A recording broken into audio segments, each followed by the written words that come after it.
All right, Neil, let me tell you this, okay? Let me tell you how Claude Code will replace your marketing team. I'm gonna give you some examples here because I've been on this Claude Code train. One of our mutual friends, he messaged me every day now. He's like, I wish I could just replace everyone. He's like, these 400 people, gone. All these people gonna be fired soon, right? And I'm just like, I ran this because we just relaunched ClickFlow today. Remember the SEO product that we had? Mhm. So I wanted a go-to-market plan for ClickFlow.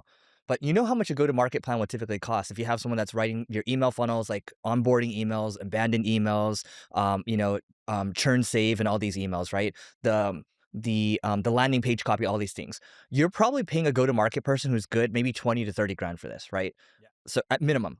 So I basically had it interview me. I said, here's what I'm trying to do. Here's what the goals for this thing are. And it asked me like 10 questions.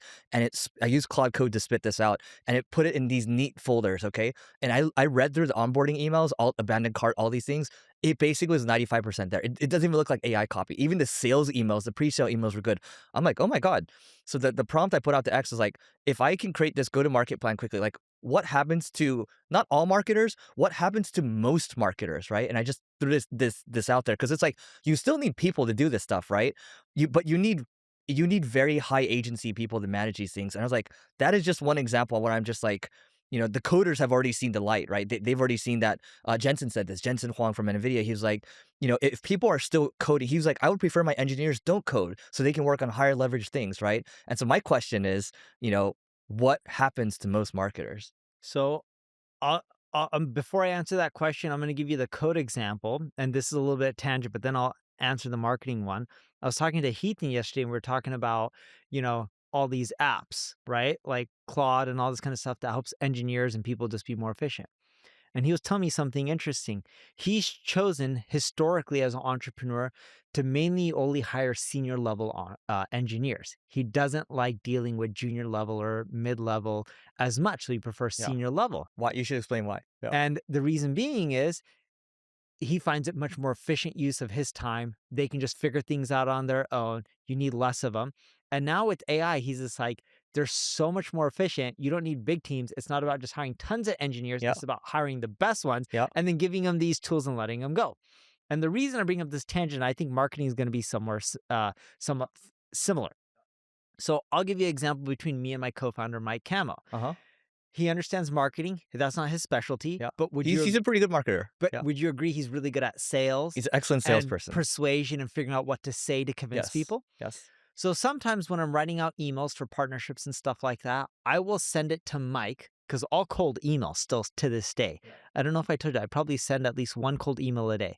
It's on my to do. Every day I try to send out minimum one cold Really? email or I I didn't don't know go that. to sleep.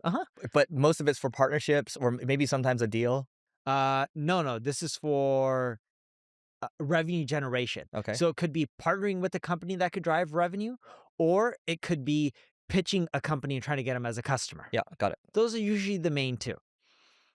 So I send some of my emails to Mike when they're really important, and I know the person probably has a high likelihood of responding, and it's a big company, like let's call it, 20, 30, 50, 100, multi-hundred billion, even trillion. And I know the person who's in charge. I know they're probably going to respond. I'll have them review it and fine tune it. He loves taking everything and running it through AI, ChatGPT, Yeah. Grok, Yeah. you name it. He tries them all. How many times do you think I use his email copy when he modifies mine through AI? I don't. You're a really picky person. Maybe 50% of the time. Close, but in a different way. Okay. I never really use any of his copy. Mm-hmm. But AI sometimes words things in a different way or adds another point. Yeah.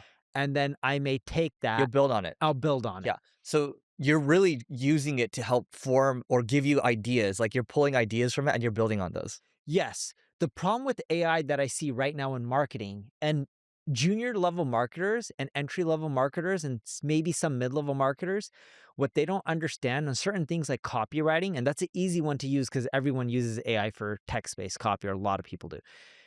It makes crap too wordy. It adds in too many dashes and fluff.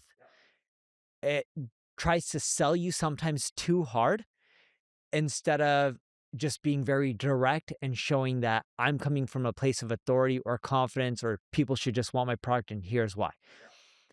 I found that it does a terrible job in copywriting. A lot of junior people send me stuff and mid-level, and they don't know. I'm not talking about people in my company because they've learned their lesson by now. I'm talking about from external people, and I can tell it's written by AI, and they don't know that I know, and it's just so obvious for me. And I'm like, dude, this is just crap. I do think it'll replace the junior level people really much more easily. I don't see AI replacing the high level, like people like you and me. And I don't see it replacing the good mid level people. I think it just adds to it. Like, you know, I think what we should talk about next is you've used AI for a year, 2 years heavily. I would say a year really heavily, like super heavily, maybe a I would year. say I've been pretty big on it. Yeah, let's just go a year heavily, but pretty heavily already the last 2, 3 years. Yeah. Okay, so I want to ask you something, and I want you to really describe it. Go and describe your day in detail, Mhm. not the cold plunges. I get the screenshots from you sometimes in the morning, or it's I some don't send sauna. screenshots to But you. it's a That's sauna. weird. Guys, I posted Instagram stories. Oh yeah, yeah, that's right. I see. But it's a Screenshots. sauna, and you'll put Yeah. like a time on there, like Yeah. 5 a.m. Yeah, or yeah, yeah. Yeah. 5:05 or what. Yeah, yeah, I like that stuff. Okay, which I actually think is really good for you. At least the articles you sent me show it is. Um, Talk about how your life used to be on a daily basis. Okay, like really daily basis as a marketer, not running your company, but what you would do in marketing. And now break down what your life is in a daily basis now from a marketing aspect a year later, not the in between, Yeah. but that way we can see the drastic difference. Yeah. Okay. So this is good because a year ago we had the fires going on, so it's a nice Yeah, starting off point. But minus the yeah, fires. Eric is yeah. not saying I'm the not saying the fires fires are were not. good. I'm just saying I just remember that. Yeah. So and thank you for that. One thing before I answer Neil, so just to just to kind of close the loop on how Claude Code can replace your marketing team. What we're really saying is high agency people will never be replaced. And what it really comes down to when you say good, my definition of good ultimately comes down to someone who has a bias to action. Because if you think of all the good people you work with, like, in the past you would say execute, quick executor, fast executor, right? Everything comes down to bias to action. Mike, strong bias to action, right? Anybody you worked with that you worked with for a while, I would say has had that strong bias to action, correct? Yes. That's what we really mean by good. And so anybody that has strong bias to action, you're not going to get replaced. You're going to be fine. Why are you Yes. smiling? No, it just gives Something. me. I'm actually thinking of a scenario of someone. When you're talking about replacing, I'm actually thinking of someone right now. Okay. All right. Well, anyway. Okay. So let me ask you a question. So a year ago, let me think about this. So when I was using AI a year ago, there was no Claude Code. I was mainly using it to because ChatGPT had recently introduced memory, and so I was going through like a relationship thing. Okay, so I was constantly using it as my therapist at the time because I had memory, right? I was using it for advice. I was using for basic Sorry, use. can we slow back and go back? Because I missed like half of it. Yeah. I didn't understand what you were saying. Okay. You were saying there was no Cloud Code a year ago, and then you started using it for what? Okay. Let me back up. So a year ago when I was using AI, let's just call it 2025, Eric. Okay. I was using AI mainly to use ChatGPT for therapy. Okay. I was using it to track my diet. I was using it for calorie counts, things like that. Very, I would say rudimentary stuff. I might use it for copy and things like that. I might, and as the year went by, I started to use it for helping me scan, legal documents and things like just to give me the key takeaways and things like that, right? From a marketing angle, yes, it helped me with copy. But to your point, the copy was very, there's a lot of M dashes. You can just see the very first sentence. It reads like an AI, piece of content. Um, it wasn't until, and I'll be very honest, it wasn't until actually 4 or 5 weeks ago, Neil, during the holiday break, when Claude Code actually unlocked everything, right? Maybe I can hold off a little bit, but um, it was at that point where I was like, "Oh my god, I can build anything now." And that has what changed my workflow completely. I would say in the last 4 or 5 weeks ago. Now, I get anxiety if I don't get to use Claude Code at least for a little bit, for at least 2, 3 hours a day. 1 hour, like you think you're gonna use it for 30 minutes and it ends up being like 3 to 4 hours. So let's go back and let's make this a little bit actionable. Okay, you do more than marketing, but you do marketing yourself, and you have employees who are marketers. Mhm. What do you what are you expecting from an employee right now? Let's say someone doing SEO. Let's just use that example because that's where we both started using SEO. What would you expect them to use AI on a daily basis for specifically? Yeah, I'm gonna answer this, and then I'm gonna give you because now I'm thinking about specific use cases for me in the last year, so I'll come back to that. But this one I'll answer. So our SEO team right now, they're expected to use ClickFlow, which is our internal SEO tool. So I was actually sitting in an SEO meeting this week because I wanted to ask them about product feedback. I'm like, okay, guys, you guys are using this how much percent of the time, right? They're like, oh, like 80, 90% of the time. I'm like, okay, how much time are you saving with this ClickFlow thing? Copywriters, 90 hours a month, okay, per person. And then so they're using a combination of ClickFlow to help with content, with internal linking and things like that. And they're also using Manus, which is a general agent, to help with keyword research. Manus just did a partnership with SimilarWeb. Didn't they get bought out by Facebook? They did, but then China is trying to stop that, right? It's like, well, you didn't quite divest properly, so we don't know. We're gonna have to investigate this. So all that to say, it's really those two things right now. So any keyword research strategy stuff, hey, what's happening with these competitors? That kind of happens with Manus. Obviously, they still need to talk to clients and things like that too. And then I would say the other piece around content mainly comes from ClickFlow, internal linking, and updating, deleting, consolidating. Yeah. Yeah, but that was very recent, maybe the last couple months or so. Now that I remember some of the things I did last year, do you want me to answer some of those? Yes. Okay. So in 2025, I was, and Neil pays for all these things too, I think, even though we're both cheap. So Sadly, I do. I see the bills. Yeah. It makes me cry every month. so we both pay. I'm speaking for you. We both pay $200 a month for ChatGPT, the pro version, just because you can. You pay $200 a month. I don't know how much I pay. Mhm. I just know it goes on the corporation, and I just know it's expensive. Yeah. So $200 a month is the individual plan. Okay. We both. So I was already paying, I think $100 a month for Claude for Max. Okay, and I was paying Perplexity $20 a month because the deep research is really good. So I use Perplexity for deep research, finding things quickly. I use Gemini for image generation and VO, and then for studying YouTube videos too. Right. This was 2025, Eric. And then ChatGPT it's more like general questions, or let's say I use Granola. So if I'm arguing with you about something, I might just turn Granola on and I will just see who's right. It pisses people off.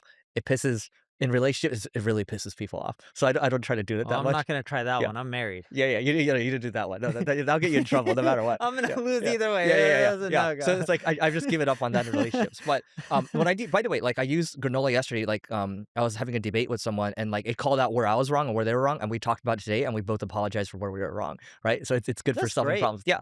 So because you have like a an arbiter in there that doesn't really care about you or the other person. It's just listening. So all that to say, that was last year. Okay. Now, and there's other tools too, but we'll just leave it at that. In the last 4 weeks or so, I use Claude Code and all these MCPs where it connects with like the tools like HubSpot, Ahrefs, Gong, and I built like a deal reviver that will surface deals that we lost maybe 12 months ago or so. It'll show the deal size and it'll show why we lost the deal, and it has an email crafted that looks like it's a very good email. You would open it, right? It's like, hey, Neil, we connected 12 months ago. I just saw the announcement on this funding round. Congrats. Does it make sense for us to reconnect? Eric. That's not bad, right? It's not 100%, but it's not bad. And so the team now can click in Slack. They can select what they want, and they can just hit send email, and it'll send the email out, and then it'll record it to HubSpot. But that's an MVP. That's a prototype that I built. Like sometimes I'll be in line at Sweetgreen, I'll just be building, right? Or I'll be on my couch, I just open my phone, I just building, right? And then sometimes I can't stand watching TV anymore, and I'll just go to my computer room until it's about time to go to bed. And like the other day, I was gonna watch TV. It was 6 p.m. Then it's holy shit, it's 9:30, and I was just on Claude Code the whole time, building stuff in parallel. So my point now is the way I use it is to solve problems in my organization which I couldn't do before. It's extremely high leverage, and I was asking it. I was like, hey, the work that we did today, how much work did I do as one person, and what is it equivalent to? It's like, you did the work of 5 engineers today, right? I was like, okay, break down the math for me. It's like, well, X, Y, and Z, but also I think I broke down the math to you last time. How long did it take for you to get a prototype done before, like a working prototype where you can mess around with for software?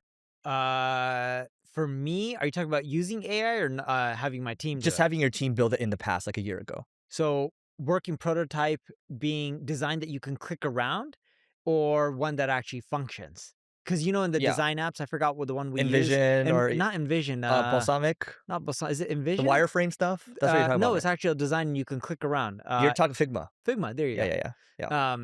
So usually I'll see stuff in less than a week. Okay, so that's for like a Figma. For Figma. Okay, how about a click around? You can do stuff. Click around and do stuff where you actually see different results. Like Yeah, if you put in a URL, yeah. usually 30 to 60 days, Okay, sadly. so let's just say 30 days. Okay, now get this. Okay, let's say I can get these prototypes out in 20% of the day. Okay, we can be conservative here, but if 20% of a day on 30 days divided by zero point 0.2 is 150. Okay, so you can say I'm either 150 times faster, or you can argue that I'm infinitely faster now because I don't have coding abilities, right? But you and I do have strategic abilities, and we see the entire battlefield with our companies.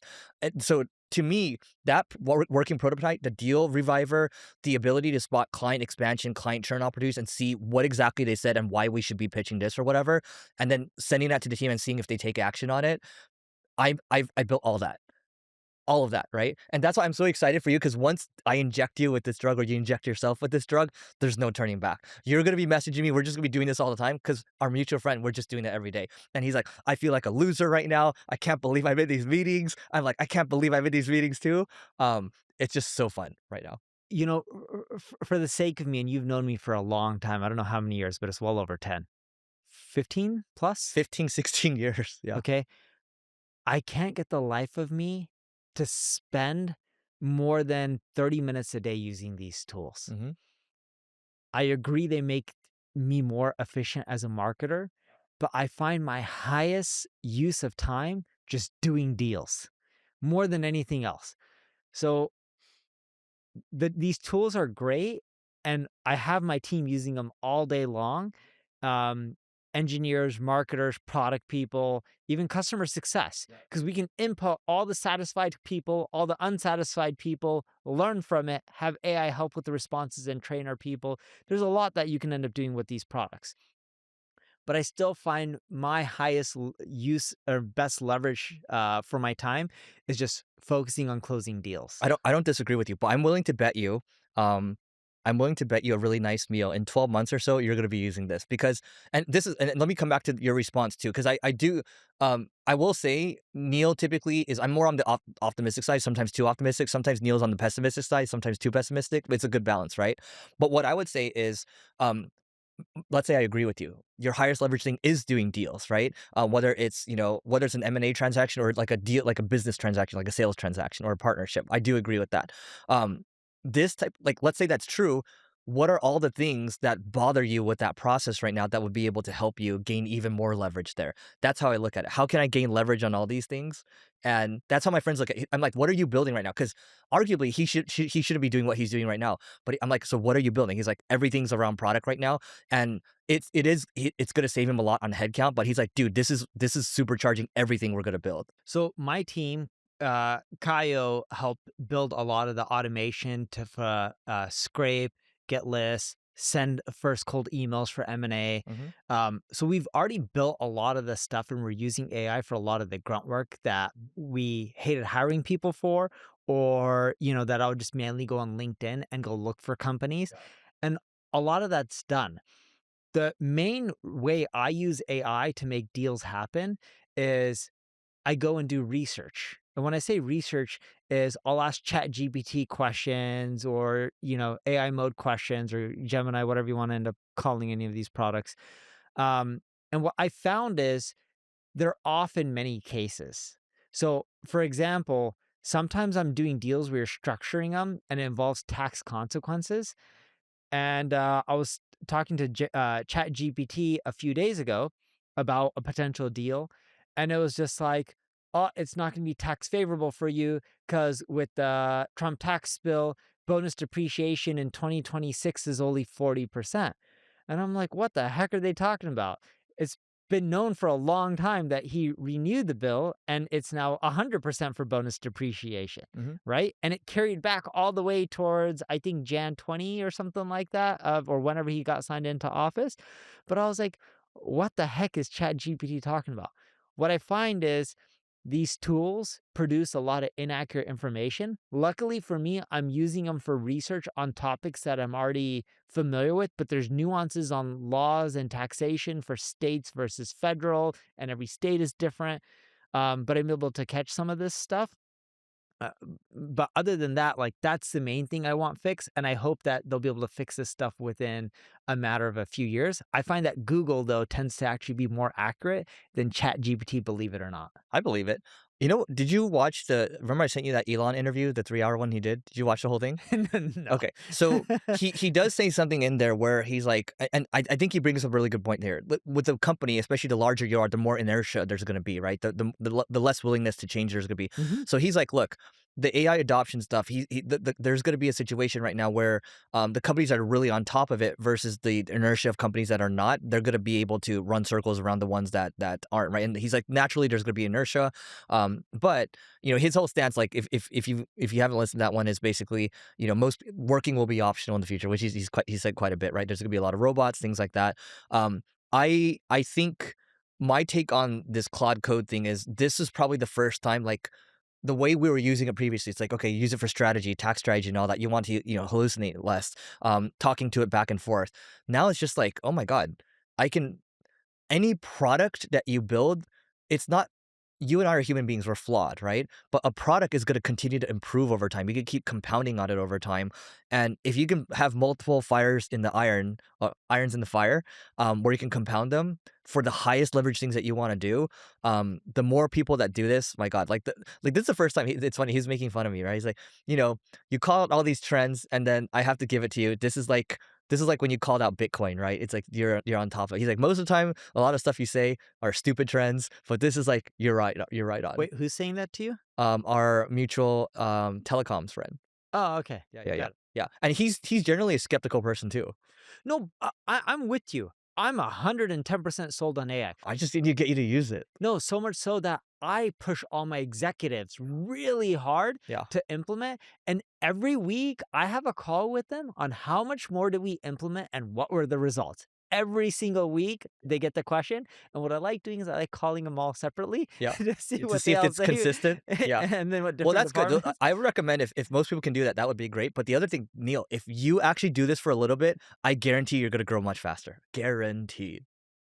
Guaranteed. And you're probably right. I just find if I spend the majority of my day doing deals, I make the most amount of money from that. It's okay. You're going to touch this at some point and you'll be like, Eric, you were right. Swear on my life. You're going to grow a lot faster. Swear on my life.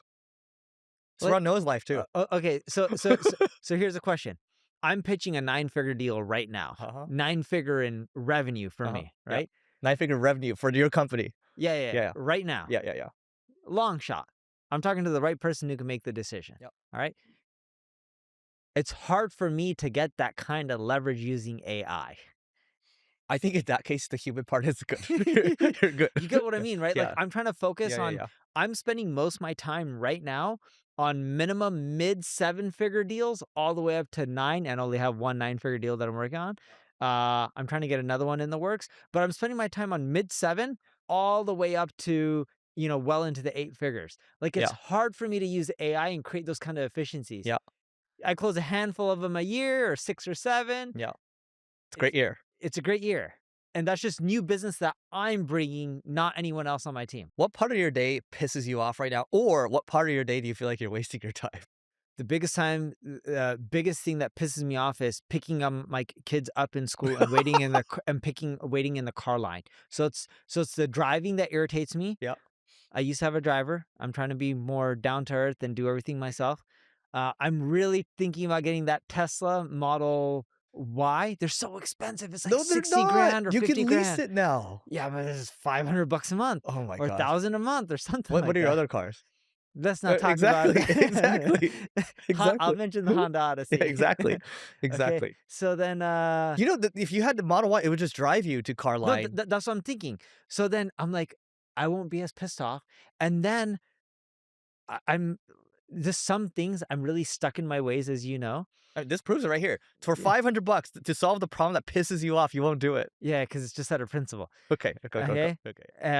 It's to teach my kids really that daddy lives a normal life or can live a normal life. You should work hard. Like Dude, the world they're gonna live in, driving will be illegal. That's true. But like they hate my car so much, or they hate the Honda. Okay. Like I'm trying to teach them. Is it embarrassing when they're to other kids? Like, do they feel embarrassed because the other kids have crazier cars? No, but my son especially is like, "This is so slow, I can't believe it." Or he'd be like, "I gotta drive with daddy, he's such a slow driver." Like, I wanna teach him everything doesn't have to be glamorous. I'm not willing to cut back on my home, Yeah. right? Like, I like living in comfort. I'm not willing to cut back on, like, having someone clean my home every day and stuff like that. But, like, I'm trying to cut back in areas that matter to my kids, like a car, like my son's addicted to cars, when I don't really care about cars. But the reason I was thinking about the Tesla Model Y, so I go to the car line early because I don't want to be on the back because then it takes me even longer to pick up the kids.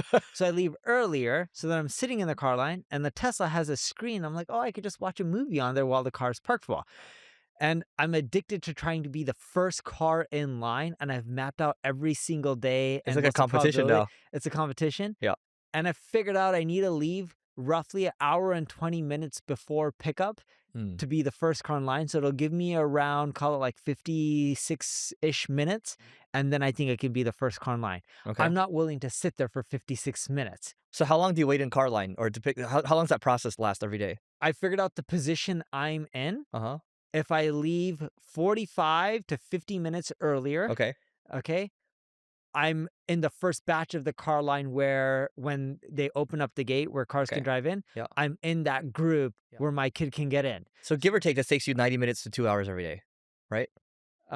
More because I have to go there, Okay. come back. 3 hours. Uh, Easily. We Okay, spend 3 hear me hours out. plus a Hear me day. out. This is why I'm asking all this stuff. Hear me Okay? out. Okay, imagine you're sitting there. Instead of wasting your time watching a movie, you just take out Claude Code. It understands all of your goals, and you say, "Okay, map out this strategy for me over here. Map out this." I have it running on my phone. Just ask it to map out all these things. Here's the thing: those emails that were written, it did not. That's why I was so impressed. It does not look like the typical AI stuff that you see, and you know this stuff's gonna get better.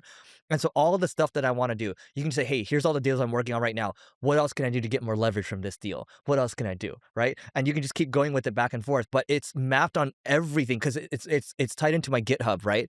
And so look, I know how to use GitHub right now. I never thought I would use GitHub, but I have my GitHub repo. It's tied to my Claude MD file, which has all my personal goals, all my business goals, how we're trending right now, everything, and everything I build maps up to that. It even tells me when I'm being stupid sometimes. I say, hey, Eric, I think you're building too much right now. I think you should just focus on building this thing and compounding it. Stop building this, right? Yeah. Well, I 3 hours a day. I agree with you, but Yeah. during that time, a lot of I'm spending driving. Uh-huh. Even with the Tesla, you can't take your eye off the road. I've seen, videos. I know Tesla's a great car, but they do recommend that you still look at the road and hold the steering wheel because there's just some things that it can't do, although it has better reactions than I do. And when I'm in the car line, technically right now I don't watch movies. The whole concept of Model Y is maybe I could watch movies. I spend all my time in the car lines on the phone trying to do deals or catch up with team members. That just so everyone knows, dude, the Neil talking on the phone is extremely high leverage because he's a human being and humans want to interact with humans, and these are very hard relationships to come by. Yeah, So like yeah. when I'm talking on the phone, some of the conversation I'm having are executives who are C-level at companies that are worth over $100 billion. Mhm. So it's just like this is a very effective use of time to try to close deals. How about okay, so let me put myself in your shoes for a second. So you're on the phone. Maybe sometimes there's some downtime, right? And maybe I want to improve Uber Suggest, or maybe there's something else I want to do. Because here's the thing with ClickFlow. Even though my engineers are working on that, there's a lot of stuff I'm building right now that are directly tied in. And then my CTO is like, "Oh, we can easily merge this into ClickFlow." So I'm just gonna keep building whenever I have downtime. Because like when I'm at home now, instead of watching anime for 3 hours, I'm just on Claude Code. Because the difference is I don't have kids. It's the Yeah, difference. so mine is either I'm spending time with kids or I'm on the phone. Yeah. And if I had a guess on my talk time, I'd probably spend 6-7 hours a day just talking on the phone and trying to Yeah. do deals. Yeah. Which is a good skill that Neil has. And I even talk on the weekends when I have free time and my kids allow in between. Yeah. So it's like, but going back to like ClickFlow or UberSess, if we use UberSess because that's mine, I know ClickFlow is yours. Yeah. I've thought about, I can spend more time on UberSess. I can spend more time on Answer the Public. Yeah. But then, That's not high enough leverage for yeah, you. I started creating a spreadsheet. I'm Yeah. like, I can just close Yeah. one massive deal. And by the way, this is important for everyone to know too. Like, okay, what's the value from this? I think it's important when you're working with these things, whether it's Claude Code or regular ChatGPT or just working on your own. It's what is every day. What is the highest leverage thing I can do today? Yes. Today. And by the way, 5-6 years ago, I would spend my free time on UberSess or Answer the Public and be in the trenches dealing with product every single day. Now I've shifted over the years because I'm optimizing for what is going to produce the best returns. Yep. And by the way, I mean, Neil's going for 10 figures in revenue. So, there's a different game at every level. That's why you have to ask yourself every day because the leverage score changes on a daily basis. Correct. Yeah. All right. So I wanted to take a moment to tell you about my podcast co-host Neil's agency called MP Digital, and they work with a whole host of global companies or a global organization. Also, Neil has SEO tools such as Ubersuggest and Answer to Public. All you have to do is go to npdigital.com to learn more, and we'll see you on the other side. So, I mean, we talked about Elon for a second. So do you want to know Elon Musk's stance on SEO? Sure. Okay. Let's go for it. So if you look at Grokpedia, which is their version of Wikipedia, okay? So in November, traffic was 35,000 a day, okay? Now it's 3.5 million visitors a day, okay? So every day, that's a 10,000% increase in just 2 months. And so at this pace, Grokpedia is about to take over Wikipedia and become the biggest, pedia in the world, right? So Elon's just like, the superior product will win in the end. And this is his stance on SEO because you look at X, a lot of organic traffic. Wikipedia or Grokpedia, I mean, it's their version, and look how fast it's growing. And a lot of people are saying it is far superior than Wikipedia. So SEO is important, but no matter if it's SEO or paid advertising or social media marketing, I do agree the best product wins at the end of the day, assuming you have competent people in your organization that at least understand marketing. You could have a great product like Grokpedia, but if you don't have confident people and half the time all the pages are no index, the other half they're index, and you keep changing URLs and messing things up, it can screw up your traffic. You really do need competent people. But having competent people with a shit product, even if they're amazing at what they do, it doesn't fix the business. You need both. I was talking to some friends the other day that are very big. They were very big on the SEO content game. Okay, let's just say one guy was doing. I'm gonna make some numbers up. Let's say he's making $30 million a year in affiliate revenue. Okay, so just count that almost all his profit. $30 million a year, Neil, and that revenue has now dipped to, let's just call it $3 million a year. So on that call, I was talking to these guys, and the whole stance now is the SEO content game is dead. What do you think about that? I don't think the SEO content game is dead. We still generate a lot of revenue from it. Go. Oh, so I knew you were gonna answer like that. So you go first, and I'll go. So the reason I say the SEO content game isn't dead is we find it to just produce a lot of revenue as long as you talk about new stuff and stuff that's for your ICP. Where we see the SEO content game dead, as most people would call it, is what are the nutrition facts about a banana? Let's say if you're a health website. Content like that produces no value and it doesn't drive that much revenue in the first place. It doesn't really drive conversions. It doesn't drive revenue. What's the bite force of an animal? What's the weather today? Going over math equations if you're an education site. What is SEO? Like the definition of it. Like stuff like that, really basic content. There is no value. And if that's what you're creating, the SEO game in those eyes are dead. If you're creating valuable information for your ICP, it is not dead. And I'll give you an example of this. Working with a global company, they end up talking about their struggle with multilingual and different products and where they should place a blog, and breaking down when you have multiple websites, multiple products, multiple languages, the different scenarios, what's better, what's worse. AI will start pulling from that and citing you. A lot of the companies will start looking at that and be like, maybe we can just hire that company to solve it. We've gotten a lot of business from that specific example. Yeah, I want to come back to this in a second. But as you're talking, I was like, if I were Neil, I would totally make a tax bot that does exactly what you want from a bidding, like does your bidding. Okay, so Neil thinks Neil's is very, very he's very strategic when it comes to that. We'll just leave it at that. And then, but I'll come back to that. Is the SEO content game dead piece? So I actually did a webinar with ClearScope CEO Bernard yesterday, and I kind of brought this up to him too.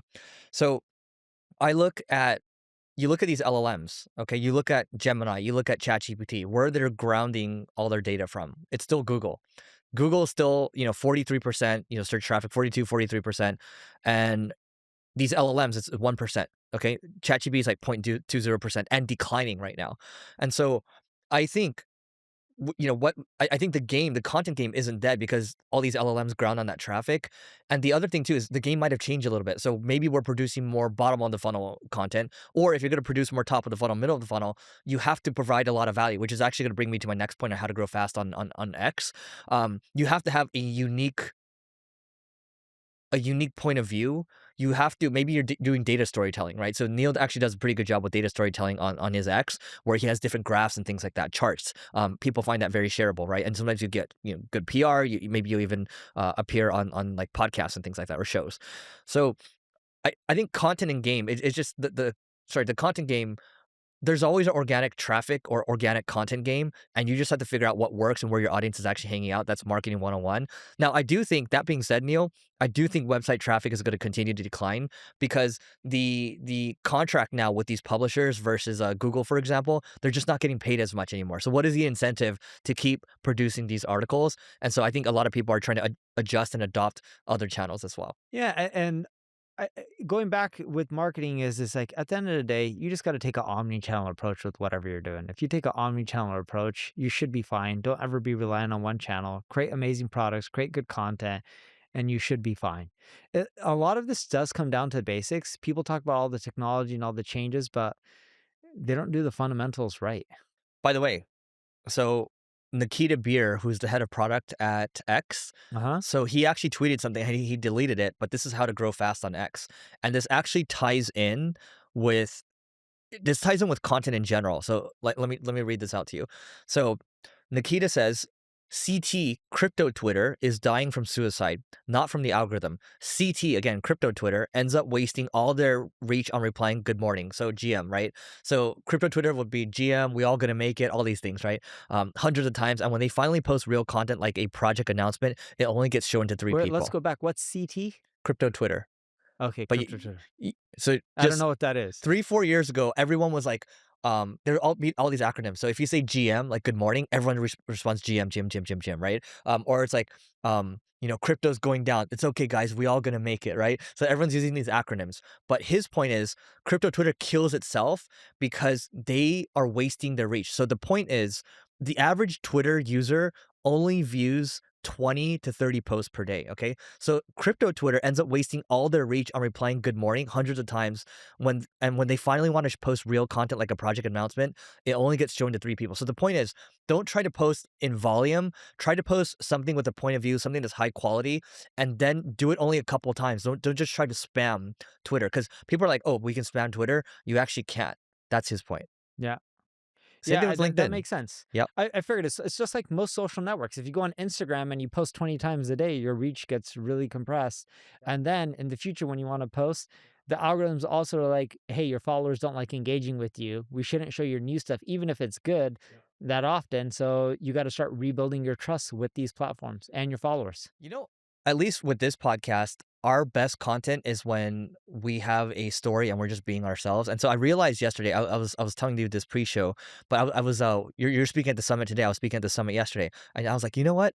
I'm gonna go in with no deck, no preparation, nothing. Okay, I called it something else, but anyway, that's not the point. So the point is, I'm gonna go in, and I just came in with a ton of energy, and then I did some screen shares going back and forth, and then everyone in the chat's like, yeah. Everyone's going crazy, right? And then I because Granola was recording that, I took that transcript. I also took a transcript of us just, riffing on this, right? Like 120 minutes or so, or yeah, 120 minutes or 80 minutes. Um, and then I compared it to me talking at a conference, like the HubSpot conference. Okay.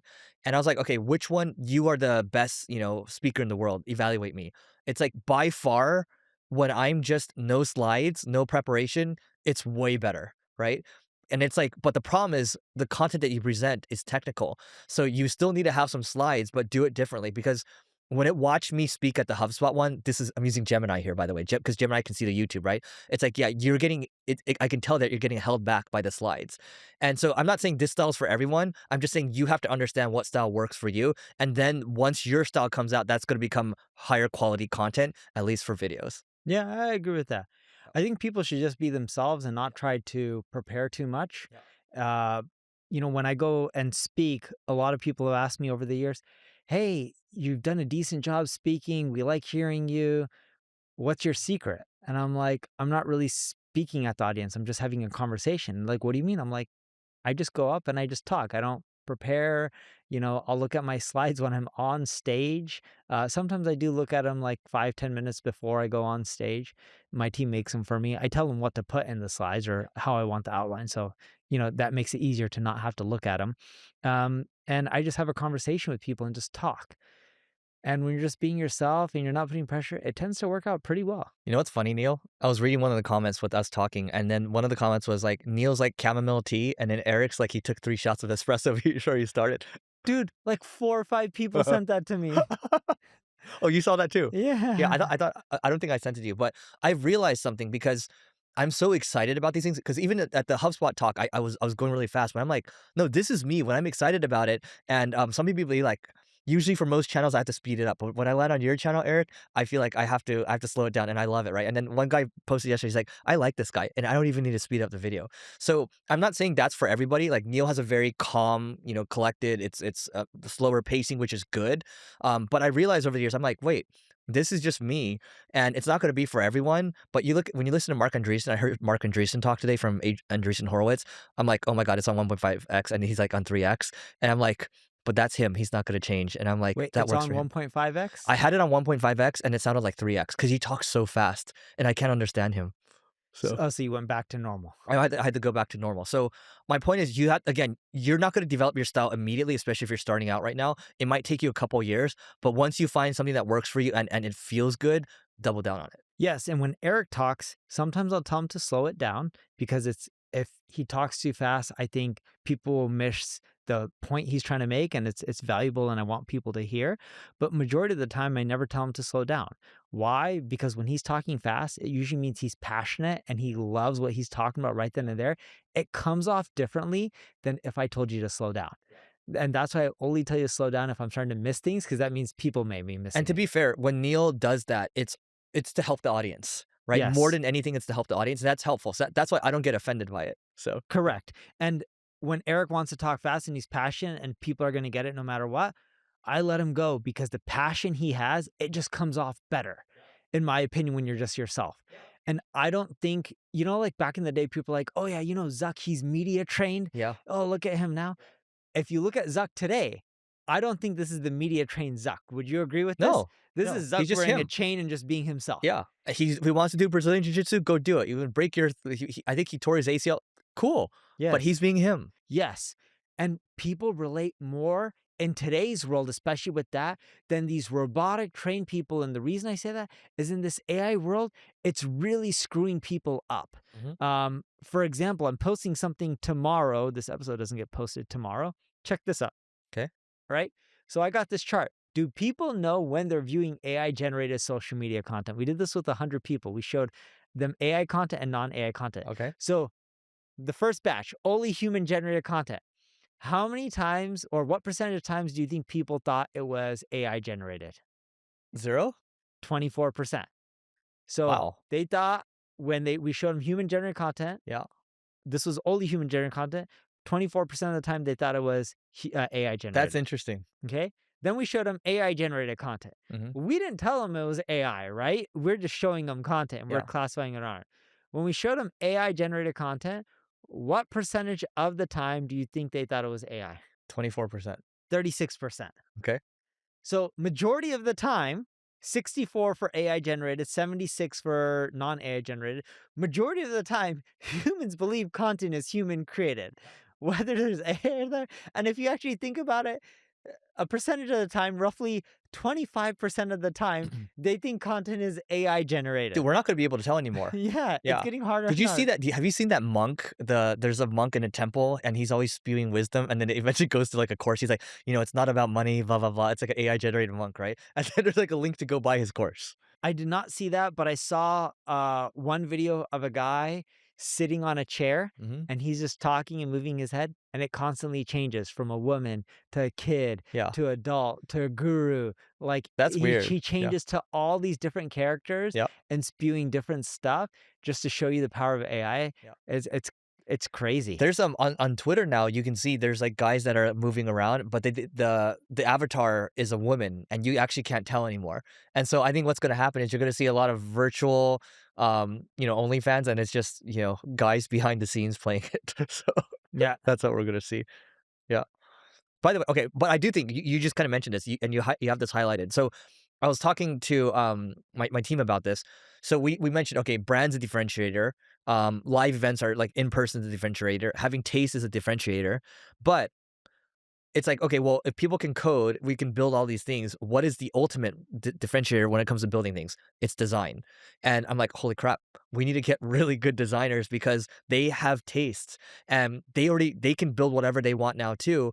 But you and I both know, like, I wouldn't say, I have the best design taste. I don't think historically we've had the best designers for your company or mine. No. Um, but I do think we're going to be looking for some of the best designers in the next year or two. That's what I think.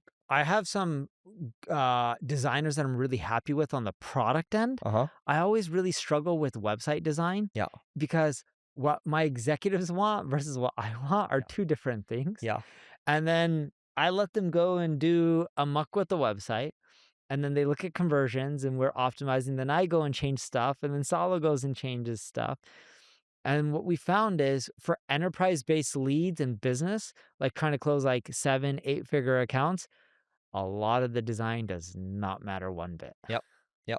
I mean, oftentimes they just want to get to the point. So Yeah, and what I've learned through this, I'm like, well, if revenue is growing and my team can constantly hit numbers, do I really want to have the fight with my management team on what design looks better versus worse when we A/B test this and something may look more pretty, but it doesn't really impact revenue? It's just like, all right, I'm not going to have this battle. Go do whatever you want. but I would say, so I agree with that piece. I would also say that the best designers are typically very, very opinionated and they push back a lot. And we did this so we just launched the ClickFlow site today, right? If you look at the landing page, and we were talking, we're like, oh, we don't have a new logo. I was like, okay. That's what my CTO, I was like, hey, just put the original logo we had on the site and see, and it's going to piss off design. It pissed off the designer. He redesigned it and like it, problem solved. The new design's good. Yeah, it's pretty good. And it's better than a single grain website. So. Yeah, the only problem you're gonna have is your CTAs. A lot of them blend in because of the coloring. Yeah, don't worry, we'll change it. Yeah. But But other than that, the design but is see great. that logo used to be it said ClickFlow's orange before. And then it pissed him off so much. And then the lines, the funnel lines on it, like that wasn't there before. My problem with design is I tend to optimize for conversions Uh-huh. more than anything else. Yeah. So like So you'll be at odds with designers all the time. I'm odds with designers and I tend to control what gets shown for, let's call it half the homepage or majority of the homepage, and then I just don't care. So like I'll optimize for the areas that I know that are driving conversions, and then they can do whatever they want with the rest. That's what happens when you're very focused. So we'll leave it at Yes. that. So you had the death of rollups highlighted, or did you want to go with the distribution channels? Actually, no, hold Well, on. I didn't highlight any of them. My mouse was just moving. Well, let's. I want to continue. So we're talking about design, but Shopify. You saw that Shopify, Google, Walmart. All these people have partnered on basically agentic commerce with UCP. Yes. You want to talk about that? Let's go for it. What's this tweet? Okay, Who's so the tweet by? Oh, this is Toby from Shopify. go for it. I'll let you read it. Go Okay. for it. So Toby, CEO Shopify. By the way, hey, before we go into the Shopify one, Toby tweeted this recently. He said that in the past 3 weeks, this is a week ago, in the past 3 weeks, he's shipped more code than he has in the past 10 years using Claude Ah. Code. Yeah. So that's high leverage for him. Dude, I haven't heard too many people talk about Cursor. Everyone's been talking about Claude Code. I use Cursor within Claude Code. Sorry, I Okay. use Claude Code within Cursor all day. Okay. And that's what Yaniv does as well. Okay. So yeah, I do, and you have a lot more options. So you're just using both. I'm using on the far end, I use it as a data analyst with all my MCPs. I'm just querying my data questions. On one end, I'm using it to build stuff, and I have multiple tabs to build things. Think of it as a browser. Can't Claude Code do a lot of the stuff that Cursor does? But in Claude Code, MS-DOS, right? Like a terminal. Yes. Yeah, you're using terminal. You have one window open, but I have that, and then I have the output, the .md files, which I can basically edit if I want, like the email copy, and then save it in there. It's not that easy to do inside of terminal, so it's actually better to have it live within like a ID, like a cursor. So they'll eventually fix that, and then you won't need Cursor. Yes, It's exactly. just a question of when. Yes. And they did talk about that on the 20 VC. It was Harry Stebbings, Jason Lemkin, and another guy. They're talking about it's like what happens, and I think their whole stance on it is like they're going to be able to survive. We'll see what happens. I'm just glad I'm not in the business. It's tough. Okay, so back to this UCP thing. So guys, MCP is Model Context Protocol. It's like APIs where you can talk to your products. You can have the LLMs talk to your products, like have ChatGPT talk to your HubSpot, for example, and ask it questions. UCP is Universal Commerce Protocol, which they co-developed with Google. So Google and Shopify partnership. It will make UCP will make it faster for agents and retailers to integrate. It's open by default, so platforms and agents can use UCP to start transacting with any merchant. Any merchant, yeah. Major retailers are already using it. Finally, agents can handle everything from discovery to fulfillment and support things like discount subscriptions and loyalty programs. We've accounted for all types of commerce. So imagine this. If you're using AI mode and you're searching for best luggage, you're going to be able to buy it directly from within AI mode. That's one example. I think this is going to be huge. We're going to see this as, more and more adoption comes. And I think it's going to end up happening really soon. And it's going to affect the way that people are shopping, but not fully affect it because I think people are also going to shop the way that they're used to right now. I think it's going to be a combination of both. What I'm really waiting for when it comes to shopping is you're able to put in a specific requirement into Amazon. Because we are trained to just go buy on Amazon. You agree with this, Hmm. right? For like most products, you Yeah. still buy on Just Amazon. one click and one click add to order. Yeah. Yes. The problem with Amazon, and let's go with the example of a jacket, because we're both wearing sweaters or jackets, whatever you want to call it. Let's say we're going to, or this is a perfect example. I got my son ready for school this morning. Uh-huh. The weather during this morning was in the 50 degrees. It gets into the high 70s in the It's gonna be afternoon. 80 today. Yeah. Yeah. So it becomes a little tricky on how you want to dress the child. You don't want him to be cold in the morning. You don't want him to be hot later on. And this happens a lot in Los Angeles. Hmm. I wish I could just go on Amazon and type in looking for kid pants or need kids pants needs to keep you warm when it's cold, but the same pant needs to keep you cool when it's hot, needs to adapt in temperature. What's the best pants for kids? Plays in dirt, gets dirty, goes on slides, and then it just says, here are the best pants for this Hmm. scenario. I'm waiting for that to happen. I think that's more useful than all this agentic commerce stuff that people are showcasing right now with the technology, because we buy right now by doing research and typing instead of just saying, hey, go scour not just the web, but all of Amazon, all the reviews, and tell me what is the best product for my needs. I wonder, as you say this, I actually want to pull up a graph to see how quickly it took for people to adopt to mobile, like smartphones, right? When the iPhone came out, let's just say 2010, and by what is it, like 2015, 2017, maybe the whole world changed. Do you think it's maybe 7 years of a mass adoption? Does that sound about right? Sure, that sounds about right. But for me, it's not just even like these devices. If you go on ChatGPT or you're in AI mode and it tells you the product to buy and shows you, would you buy right then and there? Would you go to Amazon? Honestly. No, right now I would still have our default behavior, but I'm just wondering. The reason I asked that pose like that question is how long does it take for human behavior to change en masse? And you can see iPhone actually launched in 2007. It exploded into mainstream 2012 to 2013, so let's call it 6 years or so. Over 80% penetration by 2016. So let's just call it 9 years or so. So my point is validating what you're saying. It's human behavior takes a while to change. It does take time to change. Now, would I be open to purchasing in AI mode or would I be willing to purchase through ChatGPT? I would. But I want the luxury that Amazon has to offer, and with a lot of Shopify stores, there you don't get that luxury. I order from Amazon, dude, sometimes the same day I'm getting the product, right? I order from Shopify, I'll get a product in a week. I think Amazon's going to copy this. That's it. I agree. Yeah. And then I'll be down to do it within Amazon. That's what I'm getting at. Because the concept of AI mode, you're asking the specific questions that I would be asking, Yeah. like on my son's pants, Yeah. but I want to do that in Amazon because we're ingrained to go to Amazon because of their fulfillment network. Their logistics is better than anyone else, and you get products right away. I don't want Bar to wait a none. week or two. Yep. So I want Amazon to implement this. That will change shopping drastically more Yeah. than I think most I people bet are you they're thinking. doing it already because all this Have Claude to Code stuff. be. Because by the way, this Claude for co-work thing, there's like, oh, it's built 100% on Claude Code, and then the creator of Claude Code is like, yeah, all my code's written by Claude Code, right? Yes. So there's no way they're not doing this because if our engineers are 5, 10, 15 times faster, they already have a bunch of people working on it, guaranteed. Yes. If you're in B2B, here's the deal. LinkedIn account-based marketing sucks, but it doesn't have to. With Carrot, it allows you to create personalized ads towards your customers and also personalized landing pages that align with the ads, so you're gonna have higher conversions, and influence pipeline reporting to prove that your ABM works. So if you wanna learn more, just go to carrot.ai and you can join the waitlist. Again, it's carrot, Karrot.ai, and we'll see you on the other side. So okay, that one's interesting. And maybe that will bring us over into the distribution channels that work in 2026.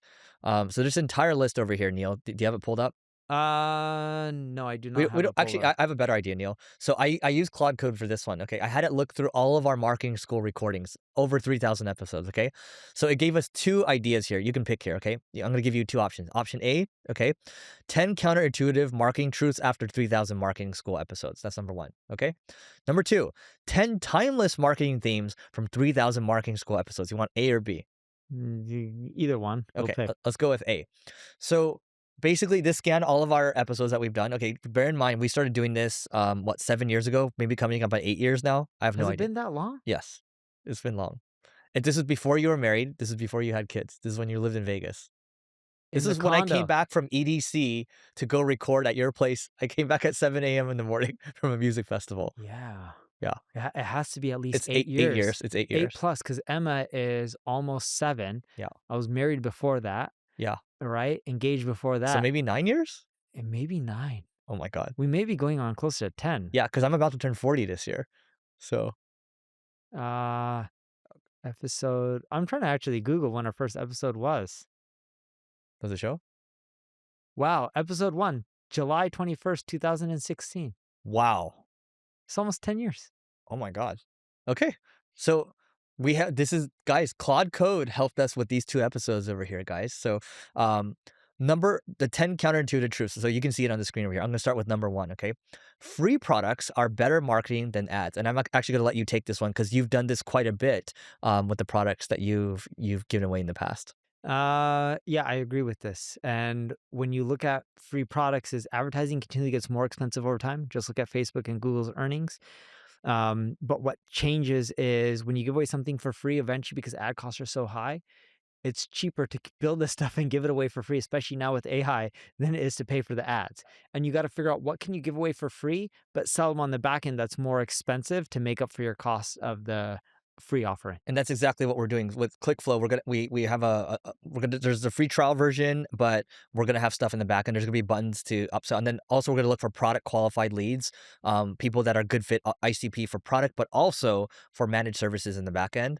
But to Neil's point, I'm looking at a lot of these prototypes that I'm building right now within Claude Code. I'm like, oh, I should just give this away for free. These are nice lead magnets that you can make now. And that's why, Neil, I don't know if I mentioned this on this podcast, but we're mandating in my company when the new year started, I'm like, okay, everyone's got to learn Claude Code. Within the next 6 months, everyone's got to be proficient. We're going to help them get there. It is a requirement. We're doing these office hours now. We're doing these hackathons, all these things. And I still don't think like it's enough, but we're going to have to get it there. So anyway, all that to say, that's number 1. Number 2, Neil, is boring marketing makes the most money. Yes. Channels like SEO that are really ugly, Email, direct mail. pay-per-click, conversion optimization, they tend to make companies way more money than being like, let's try to go viral on Instagram or Facebook, or let's do this cool creative TV ad. If TV ads were so effective, I'm not saying they're not effective. They actually do generate profitability if you know how to do it right. But if they were so much better than the boring Google pay-per-clicks, Google wouldn't be the most profitable company in the world. They're worth more than all the TV companies that I know of. If you combine them, they're worth roughly 4 trillion from something that's boring. Yep. Now, number 3, high agency beats intelligence in the AI era.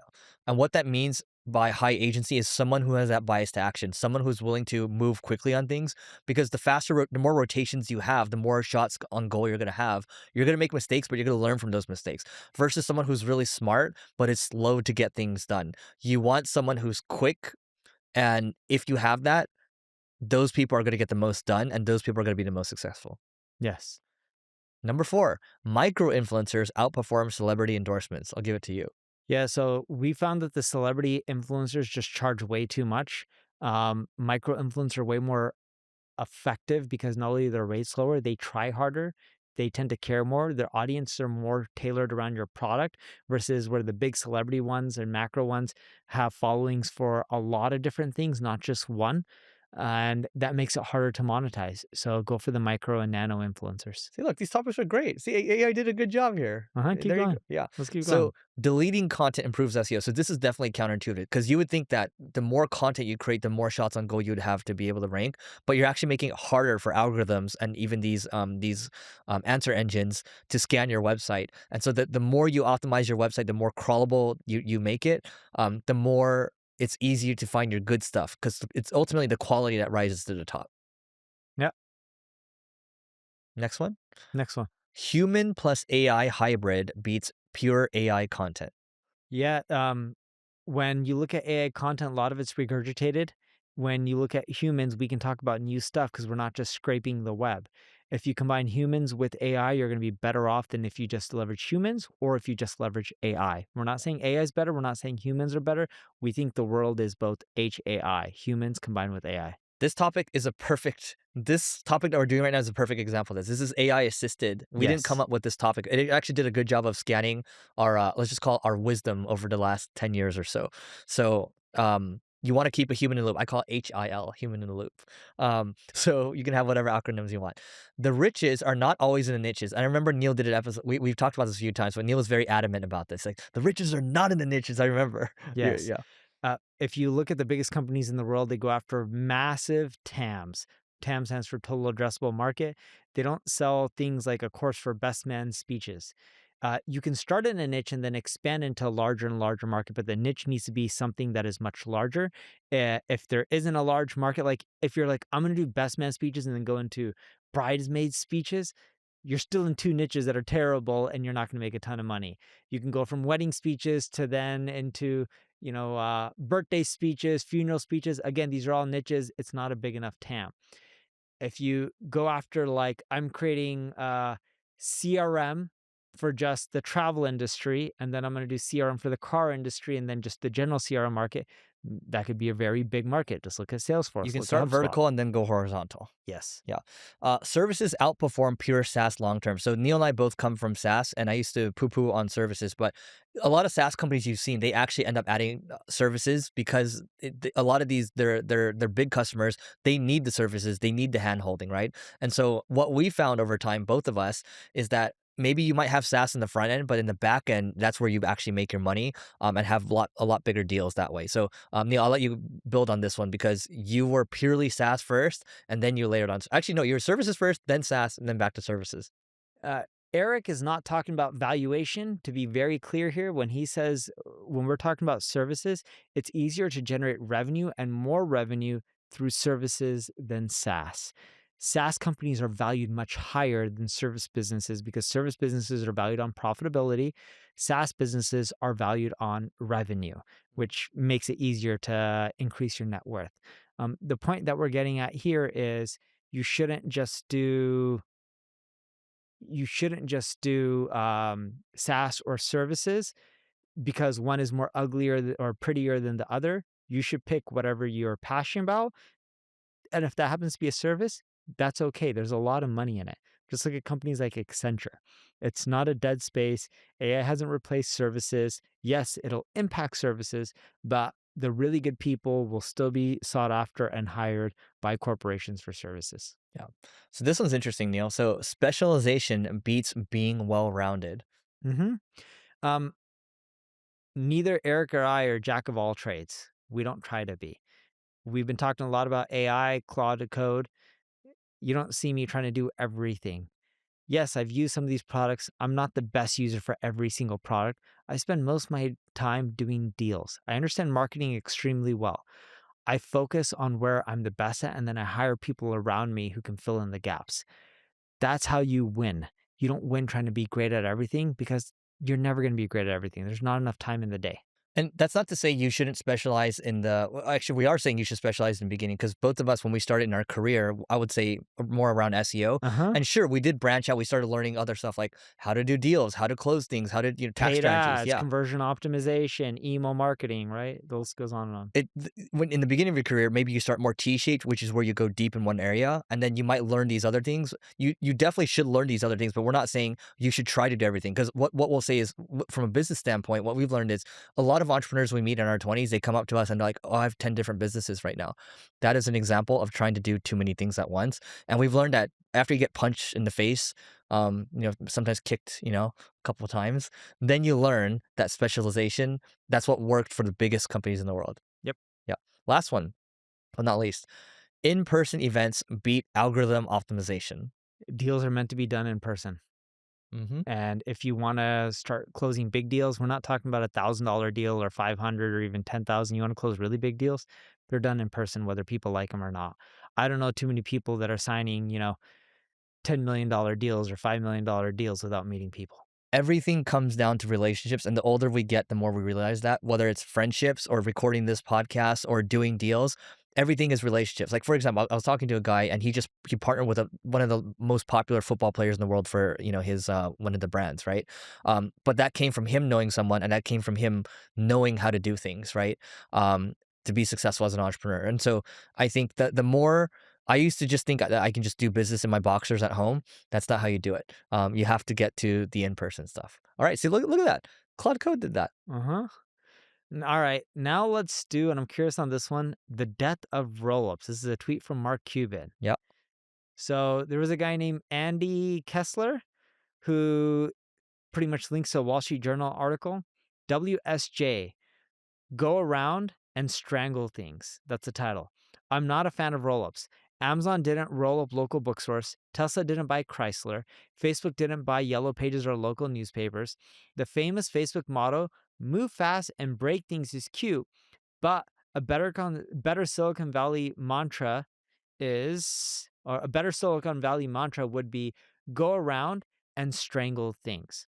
And I totally agree with this, right? It doesn't mean you can't roll up companies. And the reason I say you can't roll up, you can still roll up companies. If you're going to roll up the same companies over and over again, I think that playbook's been dead for a while. But I'll give an example for the agency world.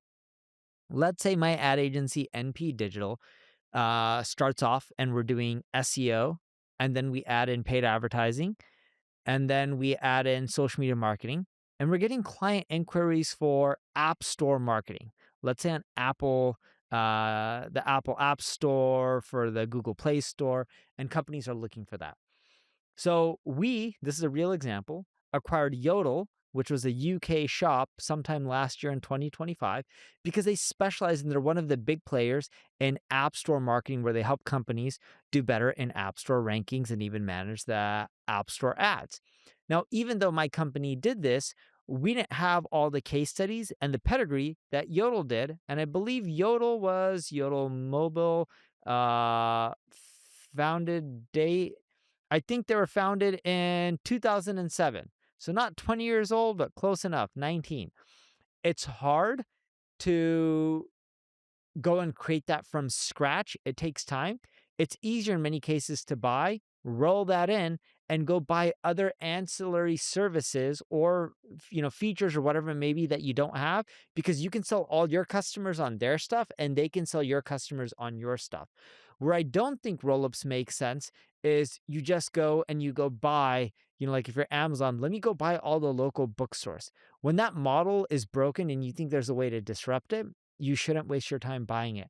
Or Tesla believing electric cars are the future, why would they go buy a Ford if they believe electric cars are the future, and at that time Ford only believes in gas cars? Yeah. So it sounds like you're saying it depends, right? And I'm saying it depends. Yes, because if someone offers a feature that you don't and you Mhm. can cross-sell your customers to theirs and theirs to yours, that's creative. Yep. That isn't 1 + 1 = 2. That's 1 + 1 potentially equals Let's just 3. look at Google, okay? Google bought DeepMind. Oh my God, best investment, right? They bought Yes. Android, okay? What else did they buy? YouTube, Yeah, YouTube. Yeah. Facebook? Yeah. They say in here, Facebook didn't buy Yellow Pages or local newspapers. Yes, because I was dying, but they did buy Instagram and WhatsApp. Yeah.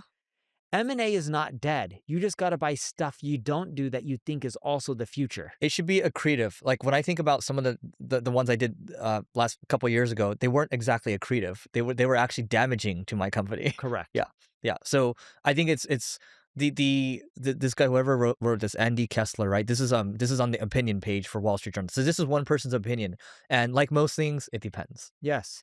And Mark Cuban may agree with it, but that's Mark Cuban's opinion. I have nothing against him or for him. I don't follow much of him. I think he sold the basketball team, right? He sold a minority. No, he's a minority owner now, but he can make decisions, and I think he wanted to do that to get involved with the casinos. Well, I think what he's doing with cost plus drugs is awesome. Yeah. Just making drugs more affordable because I think they just Well, cost an arm I and a mean, leg. I think Ozempic is dropping from like $1,000 now to like $159 for Americans because we're trying to. I forgot what it's called, but the fair all of the other countries get like a lower price, but what was happening was these pharma companies were charging the U.S. more because the U.S. could pay more, and now this administration is bringing that down. So I don't know how that's going to affect cost drugs, but maybe not. So I don't know. Well, hopefully it reduces our health insurance costs because I think you and I both pay an arm and a leg for corporate health That's the one insurance. thing that's gone up because we talked about the gross margin thing. That just didn't make any sense. You can't cap gross margins like that because they're going to find another way to game it. Yeah, what Eric's talking about was a law, I think it was during the Obama It's administration. Obamacare.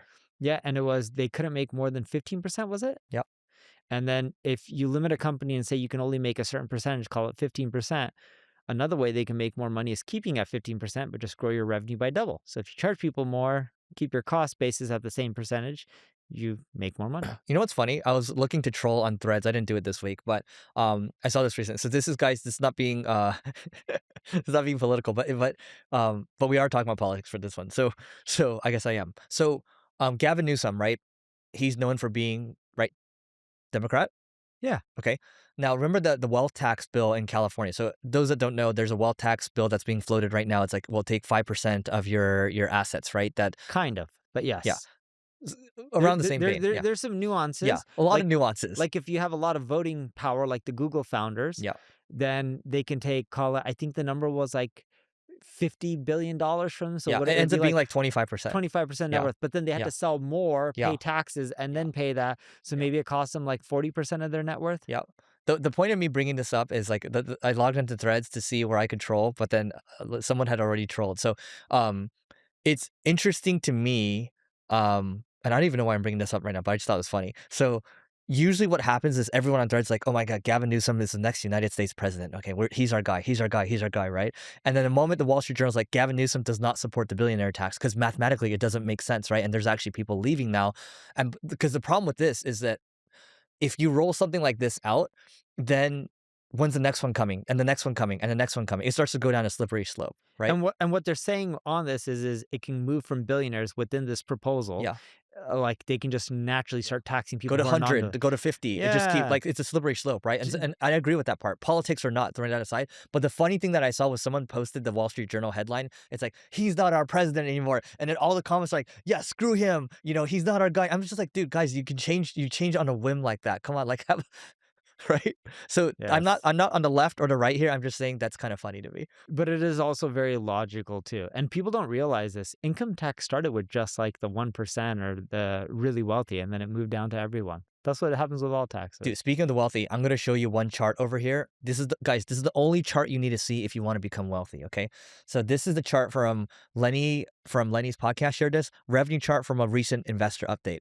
Just don't die. You can see 2022, nothing. 2023, nothing. And it just goes 2024, nothing, right? And then boom, 2025 skyrockets. So it's from nothing to something in 1 year. Over 2 years or so. But the point, and we said this on this podcast, the only thing you need to do to become wildly successful is one, you stay curious and you stay consistent and you stay focused. On a decent enough TAM. Yeah. A lot of caveats. But if you're curious and you're focused, you should eventually figure out that part. That's what I think. And so I think that's interesting because a lot of people are like, there's all these books you can read, whatever. You don't need all that stuff. You just need to look at this chart and just understand this stuff takes time and just don't die. Yep. That's all. So yeah, We get one more. Yeah, Here, I got a fun one. Why you should build for women and not men. How about that one? go for wait, what's the topic again? Here, I'll start it off. So here's why you should build for women and not men. Okay. So check this out. When you look, this guy tweeted this over here, Ernesto Lopez. Okay. So he says, women are overspenders. Source, sister, and fiance. He's kind of just talking about his own life. So there's this app over here. If you build an app, the male version makes $5,000 a month.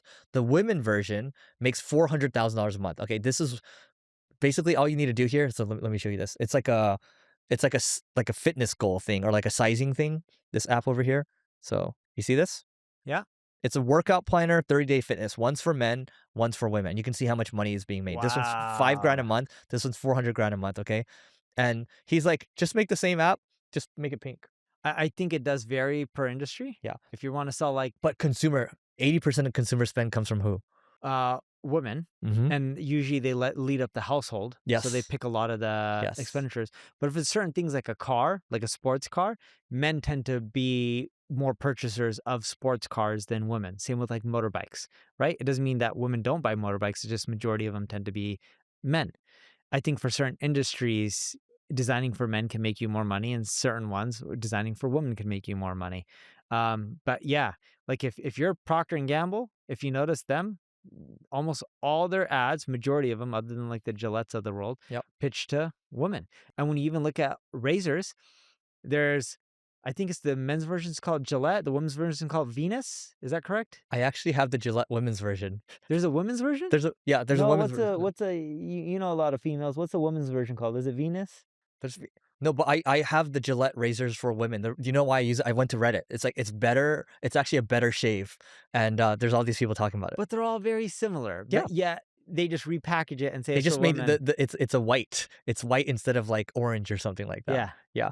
Oh, by the way, it's actually 85%. According to Google, 85% of all consumer purchases in the U.S. are driven by women. And look at it this way. What Noah wears. Noah looks great. Neil looks great. Okay, I look okay. But we don't really care about what we wear. Okay, not as much. Yeah, we're just wearing yoga clothes. Yeah. Yeah, I don't really give a This crap. is like I stopped yoga. buying clothes. This is yoga as well. This is whatever. And I'm wearing my gym shoes right now. So anyway, all that to say, this is why you should Yeah, design this is for a great women. example. Yeah. So in my home, we're going over furniture. Uh-huh. Okay. So then forget what we spent on it, but it was a lot. Yeah. Right. Yeah. And the first thing that comes to my mind is I'm like, I could have bought another home. Mm-hmm. All right. I'm not saying I could You're have like, bought forget the cost, but it would have cost a home. No, I was about to say, I'm not saying a home in my same neighborhood, but I Yeah. could have bought a Yeah, yeah, home yeah, somewhere yeah. in the United States. I'll leave it to people's imagination. So I was looking at this and I was like, got a 6-year-old, got a 4-year-old.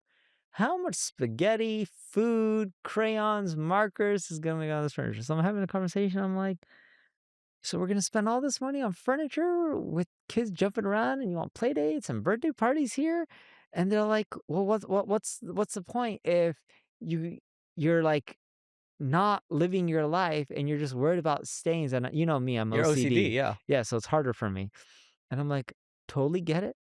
Why not just go spend like 100 grand on furniture, 200 grand? I don't know what furniture costs, but like, let's say 100, 200 You're grand. not Like, supposed to give numbers. yeah, no, but I'm saying what you could spend and Yeah. say, because you can probably buy a lot of nice furniture for 100 grand. Or Here, I'll 200 make it grand. simpler for you guys. Instead of going to Restoration Hardware, you can go to like, West I'm saying Elm. go to Restoration Hardware. I know that's what you're saying. I'm trying to make it simple for yeah. yeah. Instead of going to Restoration Hardware, go to IKEA. Yeah. Oh, that's too low. But No, but there's nothing wrong with IKEA. There is nothing wrong I've with been it. there. Their furniture's great. I I'll- wish they handed out free food like Costco. Did you actually have IKEA furniture before? I did. I had. Yeah, all the time. Yeah, I would nothing wrong with it. I would always buy new beds and rebuild it, right, in college, and it was great. But point is, this is why you should build for women and not men. Even though like the only stuff we care about is this, right?